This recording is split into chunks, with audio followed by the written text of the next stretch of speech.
And we are live again for another episode of MarksWood 35. How are you doing today, Joseph? Doing great. How are you?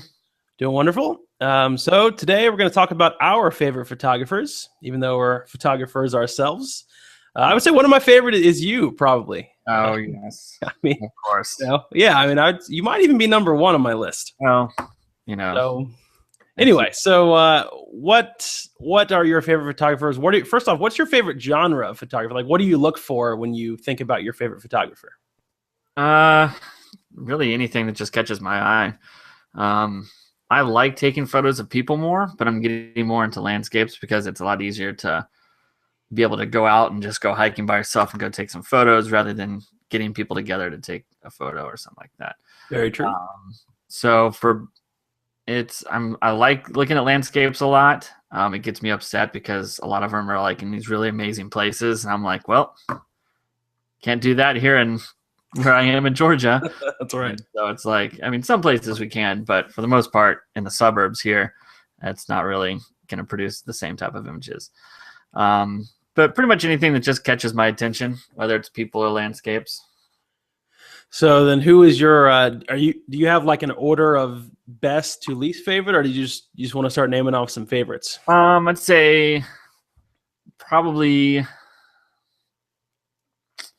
I'd say Blair Bunting's probably the one that when I saw his pictures online, I was actually reading some magazine a while ago, and it was about him, and he was saying how he took 100 photos a day when he was younger just to try and learn how lighting worked and stuff like that. And I saw some of his photos in that article, and they were from like all the Discovery Channel shows used Blair for all of their pictures. So like Deadliest Catch, Mythbusters, and all those guys. And his photos were just like incredible. And he's like the king of lighting. So he can take like just a light bulb and a couple little things that he can make, and it'll look like he's using professional lighting. And so his stuff, to me, I love looking at his stuff. He has a blog too, which is, he's a very strange person sometimes. His blog's just, he seems like a very antisocial person, sort of. I don't know if he is. I've never met him or anything, but seeing him in a couple interviews on YouTube, he just seems very like quiet, and which is sort of nice. I like that. It's a little bit like me, but his photos are just insane. Everything he's done, like he used to do a lot of Arizona State football players. He's done Major League Football players and just all sorts of people. And Yeah, there was a video I saw of him online where he shot some crazy car. And he was walking the camera guy in the audience through like how he was setting up the lighting, and he used like 100 lights, and there was this huge rig that was set up on the ceiling pointing down. And I think we had a discussion about this a few weeks ago even, and we said then it was like $100,000 worth of lighting, and then he shut off all the lights, and he was like, but if you wanted to, you could do the exact same thing with a flashlight and just kind of light paint on the car. Yeah, he just rig that was like $20 or something, and he just like, I think it had like a small light box that he made on it or something, and he just like painted the car basically, and it looked very similar. Yeah, so he's definitely the king of lighting. It's some of the best artificial lighting use I've ever seen out of a photographer, for sure. Yeah, there's this one photo of, I think it's Deadliest Catch, where guys like, there's a big splash of wave and it's like in his face and he's kind of like holding it off like that. It just looks awesome. The colors are sharp. It looks detailed. Everything about it is just awesome. Yeah, he's really good. What about you? I would say, I don't know if I have like an all-time favorite, but one of my favorite is a guy named Joe Cornish, who lives in Scotland. He's an older gentleman. I think he's in his like late 50s, and he picked up photography as a kid, and now he goes all over the world shooting like conservation stuff. So he'll go into parks or places where, you know, they're tearing down trees or maybe ruining the land, and he just tries to showcase how beautiful the earth is and how people, you know, shouldn't ruin it. He's kind of a tree hugger photographer. Okay. But his photos are just unbelievable, and he has a lot of stuff on YouTube, but he is one of the first people that got me into, you know, do I really need a medium format camera? Because he shoots with all medium format. He shoots with the phase 1 system. that's like $50,000. I mean, you don't really need that, but he's the first landscape photographer that I've really seen just completely stray away from all DSLRs and just does medium format. And it's unbelievable because his setup is like $100,000, and he said he literally can't find an insurance company in Scotland to insure his camera bag. So every time he's in a waterfall or like walking down a stream, he's like, if I trip, my career's over. I'm gonna have to go back and like work at like a print shop or something. But he's really amazing. I don't know if I don't know if he has like a online gallery. He probably has some kind of website. I've never been to it. I just follow his stuff on YouTube, and he does have stuff on Flickr is where he posts most of his stuff, but his landscape photos are really, really good. So does he just mainly do commission stuff, or? Yeah, that's what it seems like. He's never gone into detail about all the stuff he does, but he does it full time, and he's been doing it full time for a long time. And it seems like he does a lot of like stuff for national parks. So a bunch of national, so he's even done stuff for Yosemite. Oh, that'd be nice. Yeah. So he's really good. I really enjoy his stuff. He's one of he's probably one of the few that I would call like an editing purist, like that probably doesn't do a whole lot of post processing, which is strange for me because I love post processing. But all of his photos somehow just look so good. And he uses Capture One, by the way. He doesn't use any Lightroom or Photoshop. He uses Capture One because apparently that software can handle the big 60 megapixel files, and it can handle color and all that better in those files. But anything that comes out of his camera typically just looks amazing. And he just what kind of computer do you have to process 60 megapixel images? Probably the new that new Mac Pro that Apple came out with. Like, I'd say sometimes I think the iMac 5K can sometimes be better than the Mac Pro at times. It probably can. I don't know. I've never put anything bigger than a 30. Well, no, I've put the 42 megapixel file from the A7R2 on the iMac, and it cranked it out awesome. So I don't know, but he just upgraded recently, this Joe Cornish guy, to the IQ. It's like the Phase 1 IQ 280, and it's an 80 megapixel sensor. Goodness gracious. So I mean, I can't even imagine. And the reason he does this, he's not like a pixel peeper guy that like has to have them. The reason he does this is because these national parks use his images as huge like banner prints for marketing. Oh yeah. So I mean, he gets things printed like billboard size all the time by these places. So he has to have files that hold up. Even like a JPEG of his can be printed like twice the size of a billboard. So you could take photos with medium format like that, and you could be able to crop down to like anything, couldn't you? Oh yeah.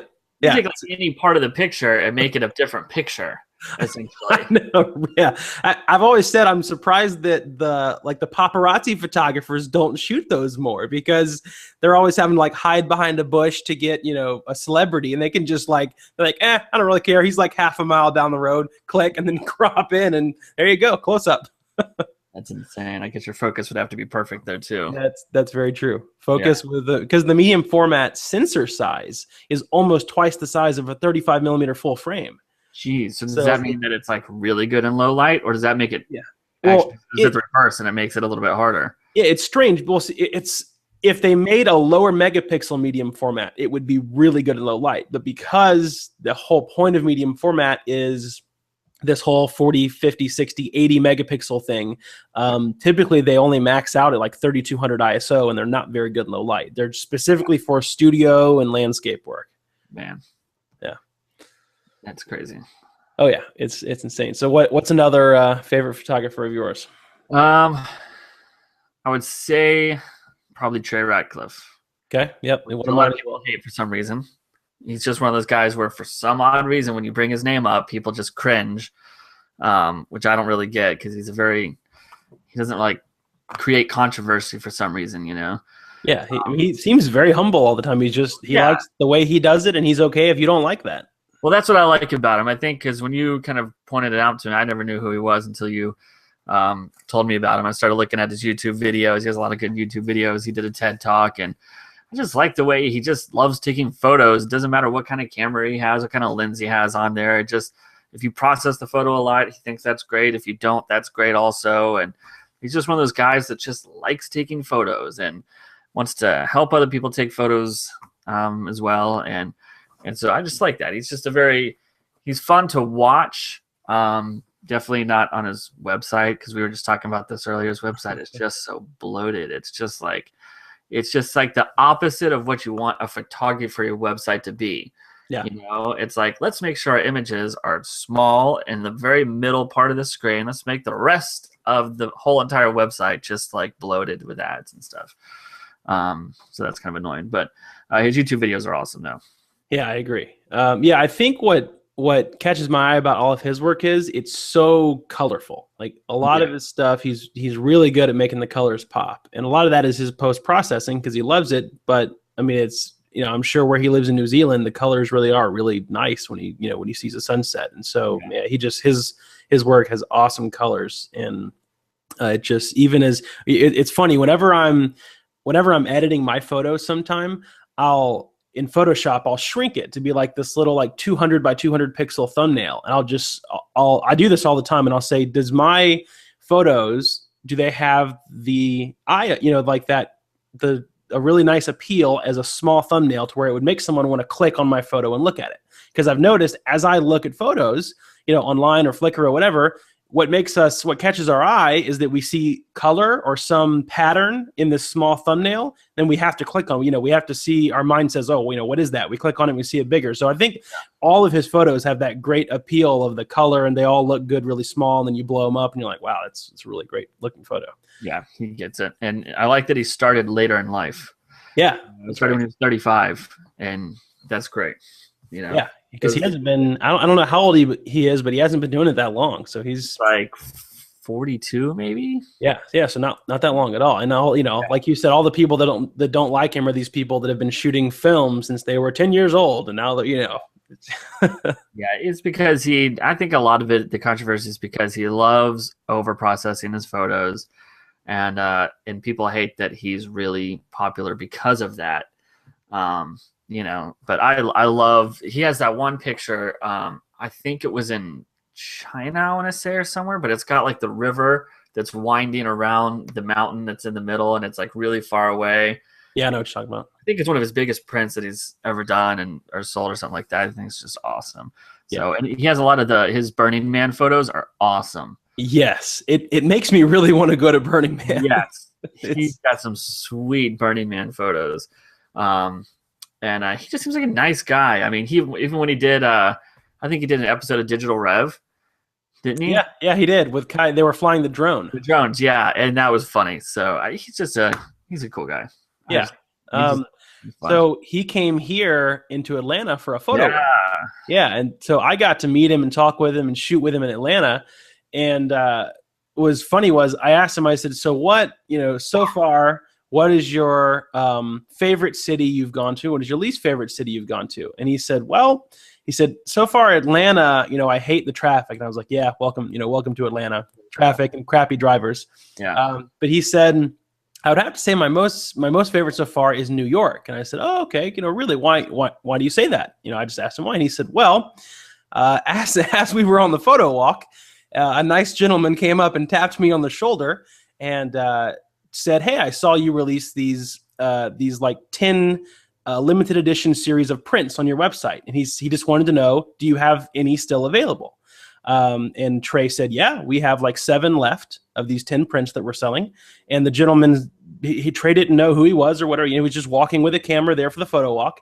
And the gentleman said, okay, give me 1 second. And so apparently he like disappeared for like 45 minutes, and he caught back up with Trey sometime on the photo walk. And he handed him a $75,000 check, which is how much Trey charges for his photos, for one of his prints for his personal gallery in New York. So I was like, I can see why New York was your favorite. Of course. Why not? I know. It's crazy. You never know what these individual art buyers are going to spend their money on. It's insane. Yeah, if I had money, I'd probably buy one of his prints, maybe. Yeah, I mean, they're really cool. I mean, I even want to get. I think I told you about that guy Peter Lick that sold a print for $6.5 million.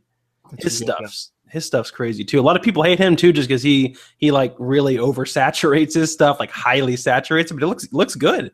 Do what you want to do, man. Yeah. Another one of my big favorites is a couple. They're called Jay and Verena Patel, and they own a website called Visual Wilderness. And they do a lot of blogging, a lot of workshops. I think they do just full-time workshops. So they're just full-time educators. I don't know if they actually do much commercial photography anymore, but they do a lot of educating. They're kind of what turned me on to the whole focus stacking thing, where I make sure, my photos are razor sharp, and they do all these cool techniques in landscape that's just really, it's really cool. And I mean, you can see they go to all these pretty places. I think they live in Colorado, so they're always around pretty stuff to take photos of. And that's nice. Yeah, so their portfolio is really gorgeous. But it's cool that I think people just like them because it's cool to see that it's this husband and wife that do this same passion together. And so it's cool to watch them. They have they do blogs, and I think they've even done a workshop with Trey in New Zealand. They're good friends with Trey Radcliffe. So yeah, they're pretty cool. I dig them. Man, that'd be nice. Yep. Any more favorites for you? I got a couple of Instagram people that I've been following lately. Cool. Austin Man. Yep. You know Austin Man? I do.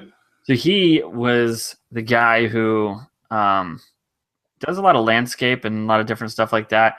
And he was leaving Iceland, as one does. And he saw this really cool glacier that you could get to, but he couldn't bring his camera gear. And so he brought his iPhone and took these photos that were awesome.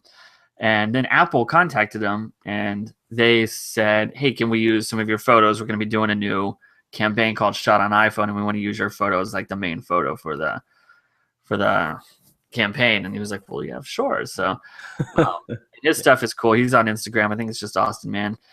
He has some cool stuff. And then one of my favorite ones on Instagram that I follow a lot is his Instagram name is With Hearts. Huh, okay. And his name is Corey Studaker. Studaker, something like that. And he has a really, really unique style of photos that are just really, really nice. He kind of desaturates his photos like just a little bit and fades them just a little bit. And they have this really cool, incredible look to him. I think he does mainly all on his iPhone. He does some on an RX100 that he bought. And he just started doing some YouTube videos. He's been on a couple of podcasts I listen to, on one of the Cult of Mac podcasts, which is a really weird podcast, but he's friends with a couple of those guys. He's been on there a couple times. He's just got a really, really cool style on his Instagram stuff. And he even now what he does is because now Instagram can show your full photo if it's not, like 16:9, but if it's like widescreen or something like that. And he still he puts white all around them now. So it's like his photos are inside of this white border. And so it's a little strange. I don't know if it's like he's just no one's tipped him off that, hey, now Instagram can show all your photos, or if he just really, that's like his style. But if you go to his Instagram page and you look through all of his photos, they're all like a little bit smaller, all like covered in white. Huh. Okay. Interesting. Weird. Yeah. But he's got a really cool style, and it almost looks effortless. But he's one of those guys that now he travels around a lot, so all of his photos look awesome, and he gets to go to all these really cool places. He's done some stuff for like Pepsi, T-Mobile, I think, and all these different companies. So, but he's really cool. And he's at With Hearts on Instagram, and he's really cool. Wow. I like his style a lot. You like these mobile photographer guys, don't you? I love. Yeah. Yes, I do, because it's like you just need your iPhone. Yeah.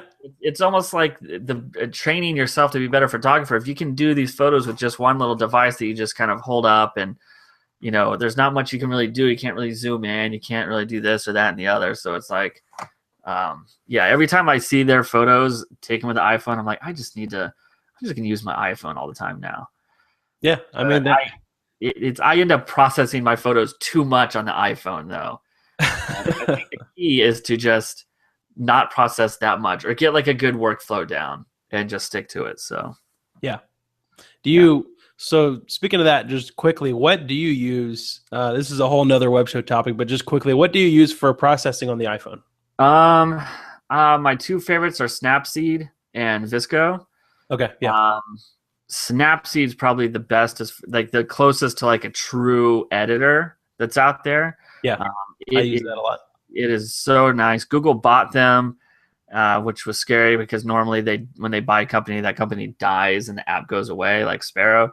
But they did a huge update, I think late or early last year, and it's still great now, and it gets updated maybe once every 6 months or something like that. But it works great, and Visco is really good. It's got some light editing, and now Instagram really does have a lot of built-in editing that's great. But those are the ones that I mainly go to now. Okay, cool. Yeah. So, any more favorites, or you want to move on to websites? Nope, that's all for me. All right, cool. Yeah, I could go on all day about other favorite photographers, but oh yeah, but that's all I do. I just sit on my computer all day and I just look for cool photographers and watch their stuff. Yeah. All right, so favorite websites. I would say one of my most favorite websites for just checking general photography news and reviews is probably fstoppers.com. Those guys are really funny. They're a lot like Digital Rev. And so if I were to say like favorite place to go, I would still say Digital Rev as far as the YouTube goes. But website wise, F-Stoppers has got a really nicely laid out website. They have all this big community of photographers that writes blog posts every single day. They do tutorials. They review all the newest cameras. And they team up with really good photographers and do tutorials with these guys. So yeah, that's a really like all-in-one place to get good information about all the newest stuff in photography. Yeah, I've not. You showed me their website, and I need to go there more because I went there once and found some pretty good articles. Yeah, that had some really good stuff in it. Because I don't really have a whole lot of websites that have really good articles on them. I don't know why. I love Photography Blog. Okay, yeah. I think it's just Photography Blog. It's just real simple. You know, they just show new cameras, and their reviews are fairly basic. But I kind of like their reviews for some reason. I don't know why. I just started reading their reviews a lot, and I just kind of grew to like almost every camera they review is like a 4 or a 5 though. So that's the only problem they have. It's like every single camera is nearly perfect or almost perfect, which is a little kind of like all right, but their reviews are good. They show all the necessary pictures and comparisons and stuff like that. But I like them. KEH. Yep. We love absolutely KEH for looking for used gear. Obsessed with their stuff. Their rating system for like excellent plus and stuff is like really, really good. It is. It's very good. I remember I think I got my A37 there, and it was like excellent and not excellent plus, and I was a little worried, and it was like virtually brand new. So I don't really know. Yeah, I don't know either. I've bought a few things, but I've never traded anything in to KEH until recently when I sold some of my Sony lenses. I went to their place and they said, okay, well, we'll give us like 24 hours and we will, we'll look at your stuff and grade it. And so I knew all my stuff was a 10, like new condition. Yeah. I literally had just recently bought it and then decided to get out of it. And they called me and they said, okay, so 2 of your lenses are excellent plus, and then 1 of them is like new. And I was like, whoa. Why? Can you tell me why it's excellent plus? They're like, yeah, there was one that needed to be like cleaned out. It just kind of needed to be dusted, like with the little puffer. I was like, did you clean it? Now it's like new. Yeah, so long story short, I ended up speaking to another person that was like, look, they're like new. We'll just give you the like new. I was like, okay, thank you. So, but that proves that they are sticklers about, if they find anything like this looks like it's been breathed on before, it's going to be excellent plus. So yeah, they're really good about their rating system. I agree. It's very, very good. Yeah, I like them. Another one for me is just all around for purchasing new and used stuff and everything is B&H Photo. Love B&H. Yep, I buy pretty much everything from them. Your cart is constantly having gear in it. It was filled with stuff. It was really concerning. We did a garage sale at my house about a month back, and we were just clearing out boxes and stuff. And I think I found like 19 B&H boxes. Yeah, so I just that place it's bad because I buy stuff from there all the time. But it's so hard not to because they're in New York and we're in Atlanta, so we get no sales tax and free shipping. So how could you not do that? Yeah. So they're a really good place. What's another one for you? I'd say Pinterest. Yeah, actually, Pinterest is a great place to go. There's a lot of stuff for photography, especially good if you're doing any type of photography with people, need to find poses for people or anything like that, you can just go there. They have tons of different guides. A lot of photographers post a lot of their stuff on there. Good place to post a lot of stuff. But they just have a lot of, you can just type in, their searching is really good. And I have a couple boards, just photography inspiration, where I'll just go through and look for crazy cool landscapes and different stuff like that. Anything I see, I just throw right into that board. And I go back and look at it every now and then for different types of ideas for taking photos. Camerasize.com. Oh yeah, you told me about that. I had never heard of that, but that's really cool. Right. It looks like a website that was made in like '99. It looks like where it says begin, like start comparing sizes, that button looks like an ad. So at first you don't really want to click on it because it's like an image sort of. And so it's like, you're like, this doesn't look like, it's like when you're trying to download something on the internet and it's like, you know, some weird file that you're downloading through like Mega Upload or all, and then it says download and there's like 4 download buttons and you know 3 of them are ads and you don't know which one's the real one. This is sort of like on that it just says begin and you're like, that looks like an ad for me. And so you click on it, but it does take you, and you can, it pulls up immediately like the 2 most popular cameras and it puts them right next to each other. And then you can go through their list. You can search all cameras and put them right next to each other. You can put one camera in front of the other or switch them. They have a battery right next to it. You can put like a hand there, an average male hand, and you can move it around the screen. And so you can like move the hand here, then put the camera on top of it, and then put the other camera in front of that. And so it really gives you a good idea of, well, how small is this camera and how is it compared to this one? Yeah, that's pretty cool. It's awesome. You can spend hours on there just for kicks and giggles, just throwing up stuff and, you know, putting a massive DSLR in front of like the, you know, NEX3N or something like that. Yeah. Well, I mean, there are a lot of times when you're looking at mirrorless cameras, you know, you wonder, well, how big is the Fuji versus the Sony? So that is actually really useful. When we were talking about the Pen F versus the, what is it, the GX8 or? Oh yeah, the Panasonic. Yeah, that's right. We're like, which one's smaller? You know, we could just go to camera size and throw them right next to each other and see. Yeah, that is good. Another one of mine, which you actually told me about, and I had no clue it existed. This is like probably a couple of years ago now. Is Snapsort.com. Oh yeah.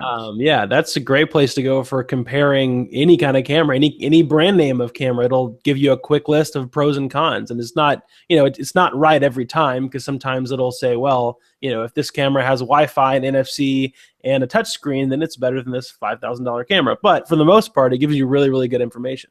Yeah, it's good for just laying out all their specs side by side. Sort of disregard whether they say one's a pro or a con, because sometimes there'll be something that's a pro. You know, it takes 3D photos. Who cares? Yeah, exactly. Use that, and that'll be a pro over a camera that doesn't take 3D photos, whereas we think the opposite's true. Not having 3D photos is a pro. So yeah, right. They're good at laying things out. They'll give you a rough number of which one they think is better, like an 86 versus a 72. And I don't know where those numbers come from. They don't really have like a number average that you can be like, oh, this got an 86, this got an 82, and this got a 60. Oh, that's why it was bad. We don't know. We don't know how they weight things. So, but it is fun throwing up virtually any camera versus the T3i and seeing how it destroys it. You know, yeah, I mean, you can throw up anything. You can probably throw the T2i next to the T3i, and it. Now it'll be the T6. The T6, yeah. And so, but it is good to throw them up because it'll tell you which one. This one's bigger, smaller. This one has better color depth. This one has better image quality, which I don't know what they rate image quality on. And but it is good just if you want to put some from side by side. And there's a couple websites that do that. I think DxO is the one that does like the sensor comparisons, and they do some really good stuff if you want to get like really, really nerdy about some of that stuff. But yeah, Snapsort's fun. It's usually the first one that comes up when you say this versus this. Yeah. What was funny was, speaking of the weird pros and cons, when I was looking at one of the Fuji cameras, when I was first getting into mirrorless, I was looking at some of the Sonys versus the Fujis. Yeah. And a lot of the Fuji cameras will come in like black and like a silver and black, like an older look. Yeah. And the Fuji ended up winning one of the battles by like 1 point because one of the pros was it comes in colors. Oh, there you go. So I was like, yeah, that doesn't mean it's a better camera. Yeah. No, and they have a great recommend section where you click on recommend instead of recommend and compare, and you click on recommend, and they have like all these filters, and you can say, well, I want a point and shoot, I want high end, or I want this megapixel, and then it just lists what they think are the best ones. And so, or you can say I want mirrorless, I want under 1,000, and it'll pretty much list all Sonys for the most part. And so, but it's cool. It's got all these different filters you can click on. I'd say, well, I want 1080 60p, or I want this or this, and then it'll just list what they think are the best ones based on price and stuff like that. So it's pretty cool. Right. Yeah, it's a great place. What is the next one of yours that you go to? I don't know. I don't really do a whole lot. DP Review I go to. I don't really read a lot of the reviews. It's really in depth, and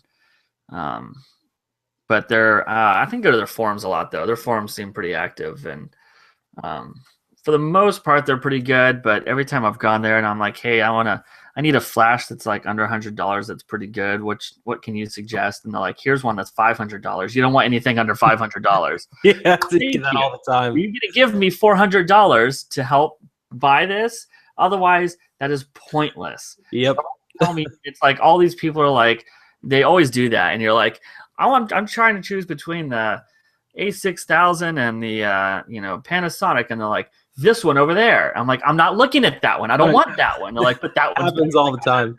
About that one, and so, but sometimes you can go there and see other people having discussions about different things that you're thinking about, like, well, why does it have this or does it have this? And it's good to see all that there. So, yeah. Another big one I go to all the time is he's probably one of my favorite photographers too that I just did mention. It's martinbaileyphotography.com. It's the guy's name Martin Bailey, and I go to him because he's really active on his blog.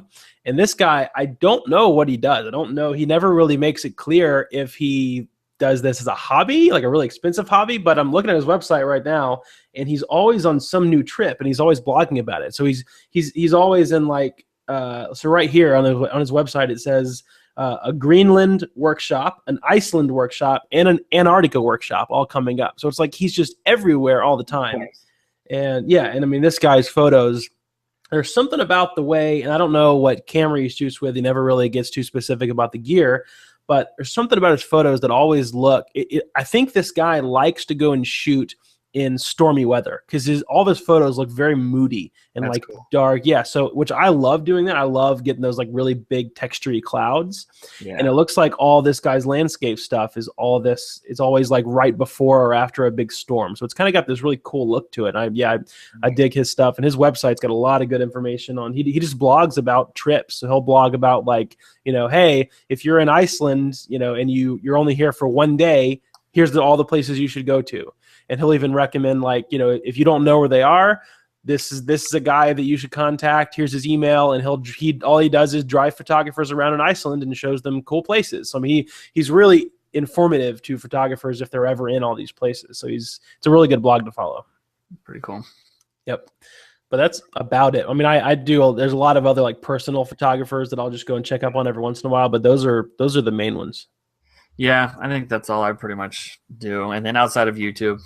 Yeah, I'm on YouTube all the time. YouTube, we do a lot. I'm sure we'll do a show about YouTube shows that we follow. But yeah, I think that's pretty much most of the websites that I view when I go to Rumors and stuff. What do you go for Rumors? Well, right now I'm going to NikonRumors.com.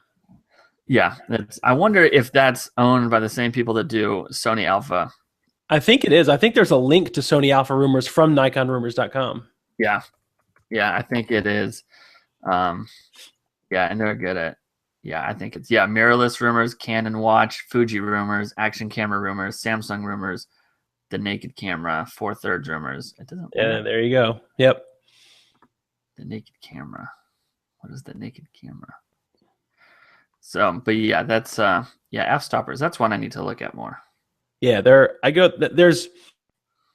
it's weird because you never know what you're going to get because they have this huge community of photographers that post all the time. So sometimes you'll get this, a photographer that you don't really like he'll have an opinion on something and you're like, that guy's a moron. But then the next day it could be a completely different photographer and you're like, yeah, that guy's great. So it's, I don't like all their stuff, but the guys that own the website, which is Lee Morris and Patrick Hall, they're from South Carolina.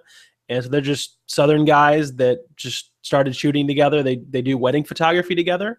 Nice. And then they started this site just because they wanted to kind of branch out. And I like them. They do they very rarely blog. You know, they just kind of let all these other photographers blog, but they do a lot of stuff on YouTube on the F-Stoppers channel. So they're Yeah, I think I've seen some of their YouTube stuff when I've been looking for cameras and stuff like that. yeah, they're really good. So I like specifically those two guys, the guys that own the website. They're typically their views are much more aligned with the way I feel about stuff. They're okay with mirrorless, but they kind of feel that it's not, you know, completely there yet if you're going to ditch DSLR, and they have a lot of the same views. They're very open to things. They're not just like, you know, pry my DSLR out of my cold dead fingers type people. Yeah, that's cool.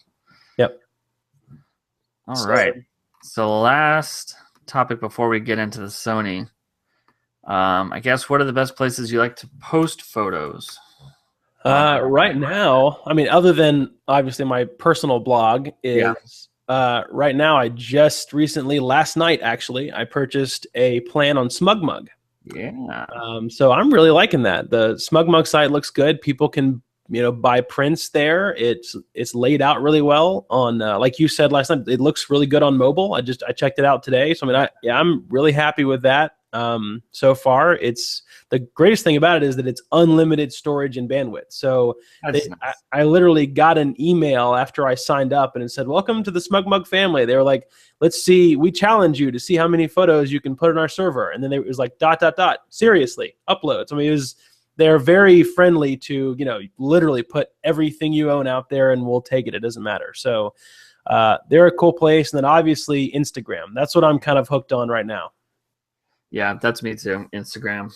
It seems to be a pretty good platform for photographers. It seems like for a while when it first started off, it had a lot of really good photography. Then it got really big mainstream, and then it started to kind of devolve into memes for a little bit, and people were kind of posting weird stuff, and then it kind of came back a little bit to staying more photography related. So there's a lot of good people to follow on there. There's a lot of communities built around Instagram, and people meeting up and stuff like that. But yeah, I think that's probably where I post most of my photos. I do some on Tumblr. Yeah. I'm very intrigued with Tumblr every time I go there, because I love that it's you pretty much build a website, and so you find a website. So instead of just being like a Facebook and Instagram or Twitter where your content is what shapes sort of what your profile looks like, you literally are creating a website with a domain, and you can make it look however you want and stuff like that. And so I getting hooked on Tumblr the more I use it. Yeah. But I was on Tumblr a long time ago. I need to get back into Tumblr. My second favorite right now, other than Instagram, is probably Google Plus. I'm a part of a lot of groups on Google Plus, and I really got into it after doing that photo walk with Trey Radcliffe, because all these people I met there were like, "Hey, are you on Google Plus?" I was like, "Yeah." You know, it's weird because normally I'm used to people like, "Hey, are you on Facebook?" You know, well, I'll look you up on Facebook. But everyone was like, "Hey, do you have a Google Plus? Do you have a Google?" So we were just adding people on Google Plus left and right, and they're like, "Yeah, well, I have a Google Plus group if you want to join like my Atlanta group." And so I'm in a couple of these groups where I'm talking to these people pretty often. I like posting on there pretty often, and I like the Google Plus interface. It seems to be pretty good. I'm liking Facebook, or I'm not liking Facebook more and more recently. I mean, it's so hard. Like I just don't understand the algorithm. Like I have almost 200 likes on my fan page, and I'll post something and it'll just say like it reached 2 people, and then I'll post something the next day and it'll say it reached 300 people. I don't know, you know, I don't know how they calculate that. I think one of the best things about Facebook that not as many people use as much are creating groups for people, where it's sort of like a Google Plus circle or something like that. And so, because I've got a couple of social media groups that people that run social media at different churches across the Southeast, or pretty much anywhere across the country, they have a group. And so it's a closed group that you either get invited to or anything like that. And when you're in there, you get a notification for every post that everyone does. And so it's just like you can create a group that's just for photographers or photography or Atlanta photography or whatever, or, you know, Instagram photography, or I mean like an iPhone, and you can create a closed group, an open group, and people can join. And when you do that, then it becomes really kind of cool. I've got 2 of those that I do for social media churches, and You go in there, you can ask people, hey, what do you guys think about this? Have y'all tried this yet? Or you do this, and you get a bunch of replies immediately because everybody gets a notification when you post there. So those are pretty cool. Yeah, I need to try that then. I might try to make some kind of Facebook group. Yeah, we'll have to come up with some sort of group. And yeah, okay. Well, that's cool. That's a good piece of advice. Because yeah, I need. And another thing I saw recently is that Facebook has this live streaming thing now, and the second that you go live, every person on your friends list gets a notification that says so and so is live. Yes, Facebook Live it came out. It was originally for celebrities, then it kind of started rolling out to normal profiles, and then now pages have it. And yeah, I haven't tried it yet. I've had a couple friends do it once or twice. I definitely think it has the potential to be a little bit better than Periscope in one way and not as good another way. And one way that it could be better is that everyone that you're friends with will be able to see it. Whereas on Periscope, not everybody's on Twitter and not everybody's on Periscope. So you have to get them on Periscope, and sometimes just telling them, oh, you have to sign up for Periscope or sign up for Twitter. They're like, never mind. Yeah.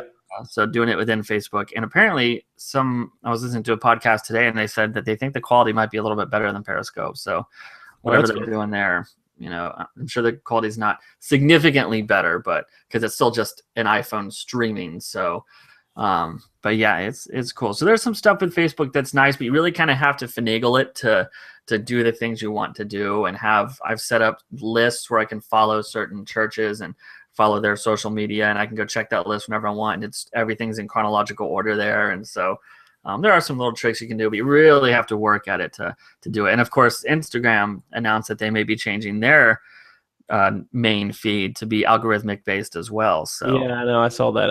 I don't know how that's going to go. I guess we'll see. Yeah, they're very good about rolling things out slowly and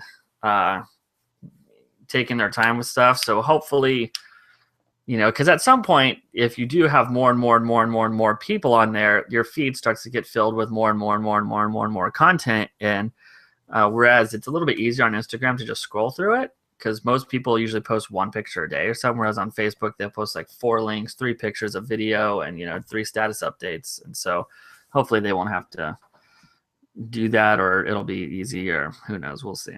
Yeah. There's not a whole lot of other social networks that I mean, obviously Twitter, anytime I post something on Instagram, I'll post it all on all the other regular social mediums, but my favorite's probably Instagram and Google Plus. And then I'm kind of slowly getting back into Flickr because you get a free terabyte of storage on Flickr. So why not upload all your stuff there? Yeah, it's Flickr was big. And then when it got redone, it kind of got interesting again. I got a couple of friends on there. I have a friend in Malibu that I did casting with when they filmed down here. He does a lot of stuff on Flickr. What about 500px? Do you ever do anything on there anymore? I used to until I don't really understand how the service works. They changed it, so I don't know if I have to pay to upload all of my stuff to it, or I know there's a free version, but I signed up for the free version, and once I reached like 50 photos, it wouldn't let me upload anymore. So I don't really understand how their service works fully. Yeah, it's a very specific type of people that are on there too. Yeah, it's interesting. It's I think I used to go there a lot, and now I just don't go there quite as much as I used to. Yeah, it's the same with me. It was really good, like cool at first, because I would I'd post 30 or 40 photos, and one of them would it's cool how they email you how they get these awards. 100 people viewed it in the last hour, so we're giving you an award. It's a favorite photo. And then they'll say, oh, well, now we're going to feature your photo on the homepage for a day because it was viewed this many times. So that was cool. But yeah, I don't know. I just kind of stopped going there. Because I started getting emails all the time and all these pop-up errors, or not errors, but messages that was like, well, sign up for our service, sign up to where you can sell stock photos and sell prints. And I'm like, I just want to look at people's photos and post photos. Yeah. There was a guy, remember that I sent you that someone posted on Reddit where this guy who was a photographer, he just went off on someone on Facebook, and he was bragging about all the kind of awards he got on 500px. I think it's he was just, oh my gosh, I forgot this guy's name. He was just a jerk. And was just going off on this girl. Just horrible, horrible, horrible. And he just kept bragging about all the awards he got from 500px. And it's dude. Hey, my mom likes my photos, okay? Flickr shows me as their #1 upcoming artist for last week. Or no, it's nice to get that, and it's nice to when people are doing it. But there's a lot of, I feel like on 500px when I was there, it felt all disingenuous because every time I'd post a picture, people would say, like, oh, that looks good, but it's always followed with check out my pictures and check out my pictures, check out my pictures, check out my pictures. It's like, well, do you really like my picture, or are you trying to get more exposure by commenting on every picture that you see? Right. And that's where I think Instagram kind of has filled that void a little bit, where it feels a little more genuine on Instagram. There are still people that are trying to get seen a little bit more, and they're doing a little bit of that, but I think it goes a little bit longer. Instead of saying, oh, great picture, check out my Instagram profile, instead just really point out something nice about the photo, and that's it. Just walk away and just be like, oh, I really love the composition. Walk away. Right. Yeah. It feels a little bit better. So I agree. And I've found too that I really see good results on Instagram based on the hashtag. So like if I took some photos of my Phantom 3 drone, some aerial shots, and so I posted a few of them on Instagram, and I just hashtag like drone photography, aerial photography, all this stuff. Yeah, and so when I did that, the cool results that I got to see from that is that whenever I make these hashtags, all these people that were liking and commenting, their usernames on Instagram were like, at Mr. Drone Photography or at Atlanta Drones. I was like, yeah, this is great. This is actually reaching the people that want to see this stuff. Yeah, it's really good at that. They do really good use of hashtags and discovery, and a lot of people start to create their own communities around hashtags. And there are like there's one guy, I think he was from Atlanta. It was called JJ Community, and it was hashtag JJ Community. And I was following them on Instagram, except they're posting like 5 or 6 photos a day, and it was like filling up my feed with all my. And so I just was like, that's wow. Much. But they have some really cool stuff. And there's a lot of different people that they create like the very specific type of photo. There was one that was I forgot what it was, but again, I stopped following them because they were just posting so many pictures a day. It was it's like res photos or something like that, but it's basically people that will it's sort of like photoshopping. So they'll take a couple photos and combine them and to make these like really surreal pictures, and they have a community based around their hashtag, and so it's pretty cool. So I think Instagram is probably yeah, it's definitely my favorite right now. Yeah, for sure. All right, so new camera. Yes, the Sony A68. Not super exciting, but nope. So what are the specs on this guy? It's APS-C, CMOS, right? Yep. What megapixel? It is 24 megapixels, which seems like Sony really likes that 24 spot for a lot of their APS-C stuff. It's because 24 is a good amount of megapixels. I mean, that's my A6000. That's right. So it's good for printing. I mean, it's good enough if you want to crop in a little, and they seem to be able to control the noise pretty well at 24 megapixels as well. Yeah, they got pretty good noise control. It has 4D focus. Oh my gosh. That's 1D better than 3D. I know. I don't even know what that means, but it sounds cool. And they don't really describe it either. Nope, they don't. It literally just says 4D focus. It does have, this is a weird way to put it. It says steady shot inside image stabilization. So it doesn't have the in-body image stabilization, I'm guessing, like the Sony A7R and all that does, but it says steady shot, which sounds like what they call it on their camcorders, that steady shot thing. Yeah. So yeah, I wonder if that's like an actual sensor shift type thing, or if it's just I don't know what it is, but it has some kind of in-body stabilization. It has the tilty screen, so that's always nice. That's good. You gotta have a tilty screen. This thing looks like it's weather sealed. It looks like it's built pretty well, but I don't know. I'm looking to see if it's weather sealed. Yeah, that's sort of what they all their stuff looks like. It's I'm looking at on Adorama, and they say full frame format. I don't know why they say that as key features, because it's certainly not. Oh, that's weird. Yeah, it's 70. They say Sony's little, I guess this is on their like press report or whatever, world's most autofocus points. That's like the headline in bold, and then underneath that it says 79 phase detection autofocus points.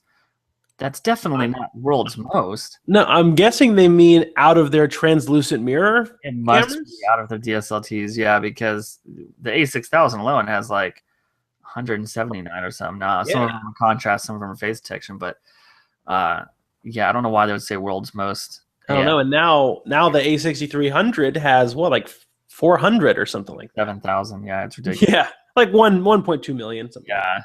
Like and then this thing, it does not shoot 4K. It doesn't even shoot 1080 60. Yeah, it's 1080 30 and 1080 24. But the price is $599. Yeah, so, but I feel like you could probably get like I just feel like that's not a lot for $599. Seeing as, well, one, you can get the A6000 for less than that now with a kit lens. I think for like $450. Yep. And it'll have way more focus points.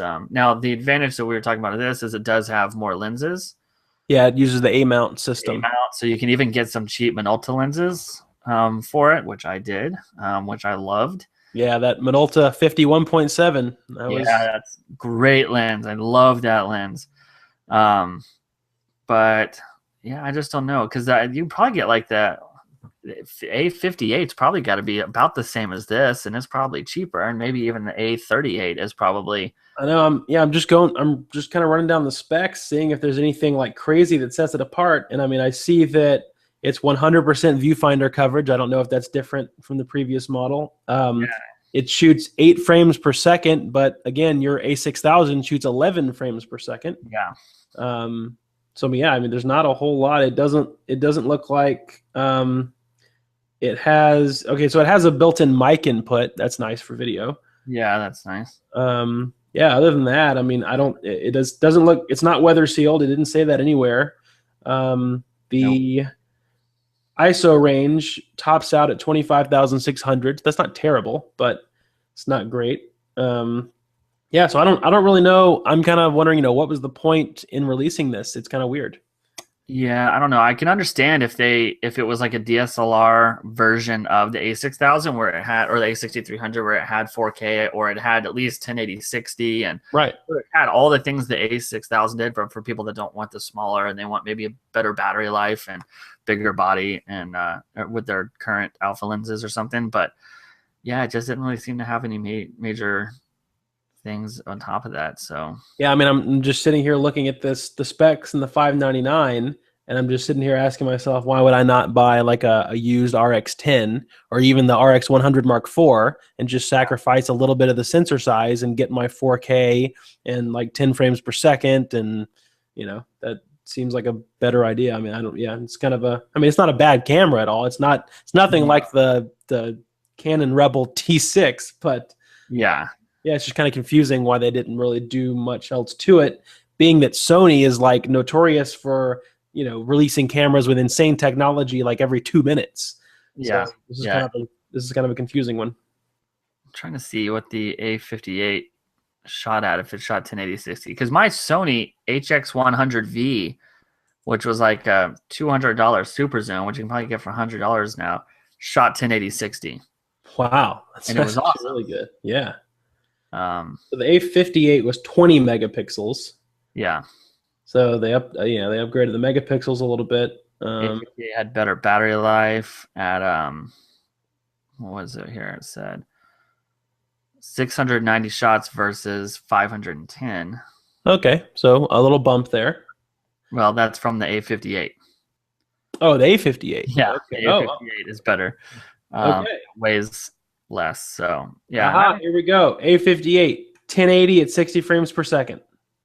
The A58 does? 58. Dude, see, so I just don't. Yeah, there's no reason really to get the A68 if you're currently on a Sony that is the A58 or anything like that. I just don't see anything major. More focus points would probably be nice and higher resolution. Mm-hmm. But unless you're really dying for that stuff, get an A6000 if you really want that. Yeah, because I'm looking at they still sell the A58 brand new for right now on B&H, and it's $500. So it's only $100 less. You could even buy an A6000, maybe used for like $400. Buy the Sony A-mount adapter for probably $150, and you can probably get all your lenses for your Sony A series for your A6000 with the adapter and autofocus for less than the cost of the new A68. Yeah, people do that all the time. Oh yeah. Yeah, I mean, I keep looking for a reason for someone to buy this, and yeah, I would probably just still go with the used A6000, or if I'm going to spend 600 on that, I would just spend a few hundred more and go with the A6300. So Yeah. yeah, I don't know, it's kind of a confusing release, but there it is. So it doesn't do 1080/60, it does 24 megapixels, and it has the steady shots sensor shift thing, whatever I that think is. that's sort of like because my the A6000 has something where right when I go to shoot and I kind of hold down the focus, it goes from jittery to like very like smooth kind of. Yeah. I'm thinking that's pretty much all it is. Yeah. I guess I don't think it's anything more advanced than that. Who knows? It might. I wonder. Like whenever there was this one camera, I don't remember. It was terrible. I don't remember what it was a Sony, but I don't remember what it was. This guy at my church had it, and it was it had some kind of steady shot, and what it did to eliminate vibrations or movement was that it actually cropped the sensor. The sensor was already an APS-C, but it cropped the sensor, so like cut the megapixels in half and just controlled the shift somehow. So like kind of almost like how like Final Cut Pro handles the little like stabilization where it just kind of crops into the video. Yeah. It's like, why in the world do I want stabilization on a camera that's going to make my 20 megapixels go down to like 10? Yeah, that's dumb. Yeah. All right. Well, I think we're good then. So yeah, in conclusion, the camera doesn't really impress me. Do you really see anything about it that, I mean, would you ever even consider that? I'd probably go back to like my A37 probably. Yeah, that's right. With that sweet Minolta lens. Oh man, love that lens. Oh yeah. All right. Well, I totally forgot to tell everybody Happy St. Patrick's Day. Happy St. Patrick's Day. And are you wearing some shade of green? Because I'm not. I deserve to be pinched. Yeah, wearing green, and I got my green. That's right. Your watch. All right. Well, thank you everyone for watching, and we will see you all next week for another episode. Take care, everybody. Peace.